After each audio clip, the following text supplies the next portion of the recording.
13 patients de plus ont été hospitalisés en réanimation en France depuis vendredi. Nous ne sommes plus dans la tendance à la baisse observée depuis avril, ça se confirme. En Mayenne, les voyants sont toujours au rouge. L'hôpital de Laval se prépare à une éventuelle deuxième vague avec en tête les enseignements de la première vague. Laura Taouchanoff, Luc Chemla. Un service de réanimation désert. Il n'y a qu'un bruit dans le couloir, c'est celui des clés de Sylvie, la cadre de santé. J'ai l'impression d'être le maître des clés, moi. Derrière ces portes, toutes les chambres sont vides. Tout est prêt, même le matelas est dans le lit. Ce service-là, pendant la première vague, on l'a monté en urgence. Donc là, les chambres sont prêtes, effectivement, à accueillir les patients.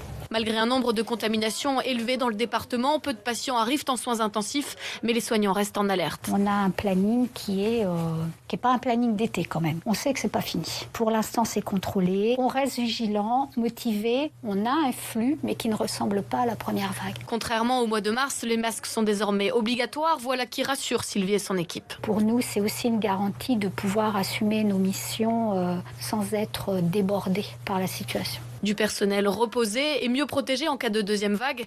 Le local de matériel déborde de cartons. C'est notre trésor, on le garde précieusement et on essaie de l'enrichir. Jean-Michel Lacroix gère les stocks de l'hôpital. Là, on a à peu près environ 3 semaines, 1 mois de gants ici, des blouses, des visières, des lunettes. Et derrière, vous avez des masques. On a des stocks supérieurs à 3 mois, voire 6 mois. L'hôpital de Laval serait prêt à faire face. Le centre hospitalier de Laval stocke du matériel pour approvisionner tous les autres établissements du département. Il n'y a pas de remède miracle.